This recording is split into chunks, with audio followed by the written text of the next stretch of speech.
Cher ami, je me doutais bien que la mécanique n'irait pas si vite à reprendre son rythme et son ardeur.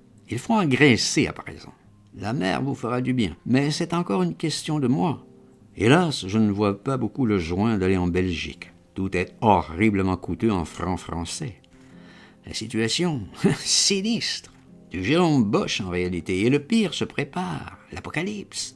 Puisque les gars y sont si sots, ils vont expier toute leur veulerie, leur vanité brève, leur crédulité criminelle. Tant pis pour eux, toujours obsédés de mesquinerie, de leur petit trou de cul, de leur amour myope. Ils ne voient jamais le grand côté des choses où leur enfer s'élabore. Tant pis, mais vous survivrez, bel ami, et les vôtres aussi, et le monde repartira, optimistement, à vous. Bel ami, que rien ne vous retienne. J'exècre la fidélité, la stagnation, les vertus bourgeoises. Tout ce qui fige la vie l'emprisonne. Jouissez. Voici votre lyrisme revenu, bien innocent et tout animal. Écrivez-moi. Donnez-moi 1000 détails.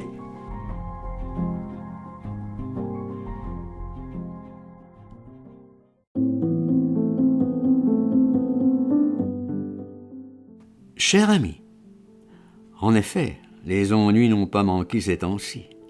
2 procès en correctionnel avec 100 000 francs de dommages à la clé. De Noël en mauvaise foi et faillite, qui ne me paye plus. Les livres supprimés par décret-loi. Une cascade. La médecine, impossible. Les emplois, tous perdus. Cela laisse peu de temps et de disposition aux Freuden, malheureusement. Enfin, il y a plus grave. La maladie, par exemple, et puis l'âge, qui revient au même. Il va falloir remonter le courant autrement, conserver cette indépendance, mon seul bien. Le monde est peuplé de domestiques. Je quitte la rue Le Pic dans quelques jours. Trop cher. Je vais me rétablir quelque part. Je vous enverrai mon adresse. Bien amicalement, Louis-Ferdinand Destouches.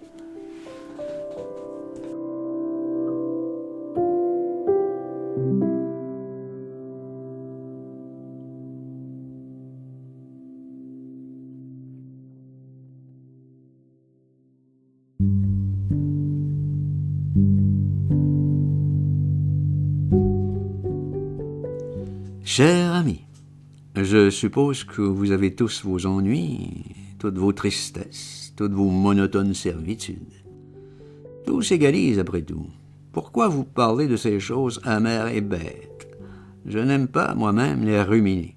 Je les aborde quand il le faut, et puis j'essaie de les dissoudre dans le temps et l'indifférence. Je parle de me rétablir financièrement après ces fonctions diverses. Je reprends la médecine active. Je vais faire des remplacements cet été en Bretagne et en Normandie. Cet automne, je me case à Saint-Germain, près de Paris. Ainsi va la vie, tout médiocrement. Bien heureux encore d'échapper aux suprêmes catastrophes qui vous font tomber l'outil des mains et vous laissent complètement désarmés. Mes procès sont pour l'école, diffamation. J'ai failli aussi écoper d'un outrage aux mœurs, toujours pour l'école. Enfin, un hiver chargé, une corrida sans appel, la meute. Tout ceci est dans le jeu, dans mon destin, je suppose. Je me plains pas, je ne changerai pas, je présume. Que ferais-je au dehors? La vie civilisée est devenue fort triste. C'est un accablement funèbre de tout et de tous. L'homme sérieux doit être un croque-mort ou un mort tout court. Il n'y a plus de joie que dans le vice, forcément, puisque tout est devenu vice, tout est défendu. À vous, bien amicalement, Louis-Ferdinand Céline. Belle Flamande, je n'ai pas pu rester à Paris. Pourquoi ne viendrez-vous pas me voir à Saint-Malo? Climat parfait, hôtel confortable, site merveilleux. Voyage de 5 heures à peine.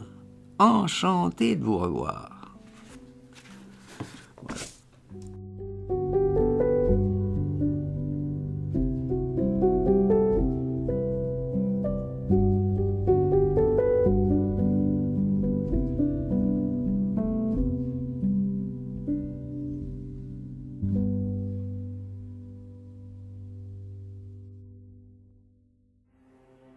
Cher ami, j'espère que cette lettre vous parviendra.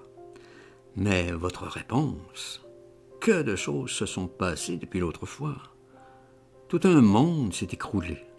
J'espère aussi que vous n'avez pas trop souffert. De ce côté, tout un drame à plusieurs actes. J'ai fait d'abord naufrage devant Gibraltar, médecin à bord d'un bateau armé, et puis ensuite de retour à Paris, juin, la fuite jusqu'au Midi avec une ambulance d'enfants.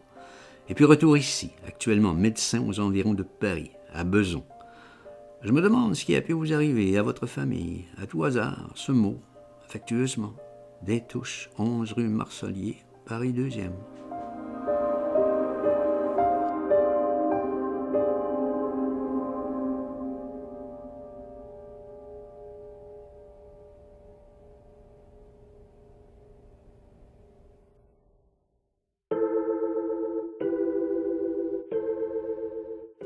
Chère Evelyne, pendant mes 17 mois de réclusion, quartier des condamnés à mort, on m'a sorti chaque jour 12 minutes dans une cage de 2 mètres sur 2 mètres pour me faire prendre l'air.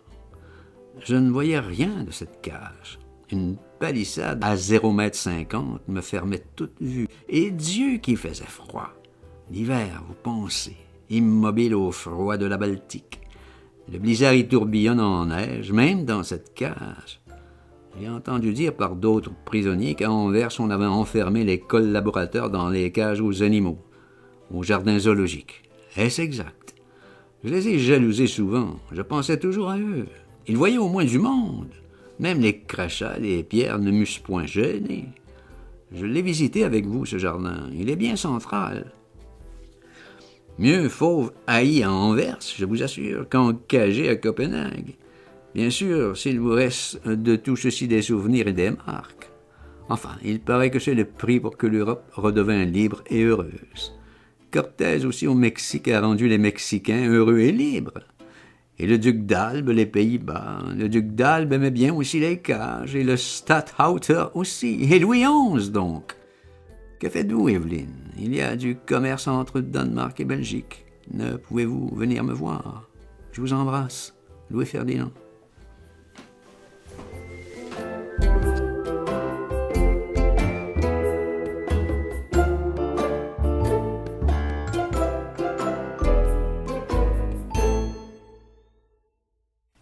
Chère Evelyne, j'ai très bien reçu les chocolats et comptais bien vous en remercier. Embrassé, cajolé, mais bougre détourdi, votre adresse. Oh Jésus, la voici, 1000 bis, n'envoyez plus rien, je vous prie. J'ai l'horreur des dons, cadeaux, gracieuseté. Je ne suis point gracieux moi-même, et de moins en moins. Très bien les pièces, si vous avez le don, bien plus agréable en tout cas que le roman. Désastreuse l'édition, tout est désastreux. Que votre fils fasse carrière à Bruxelles, et puis il verra. Non, je ne crois pas à mon retour en France, jamais. Je crèverai au loin de misère, de fatigue et d'âge. Il a fallu 10 ans après 71 pour l'amnistie. Il faudra 20 ans ce coup-ci. Alors, dans 20 ans, on fusille toujours 5 collaborateurs par semaine en France. On a assassiné 100 000 des mêmes. Vous comprenez que trop d'intérêt, de fantômes. Vous êtes toujours aussi sottement jalouse, je le vois. C'est une adorable maladie. Qu'elle vous inspire au moins. En scène, tout ce fatras. Votre bien affectionné, Louis-Ferdinand Céline.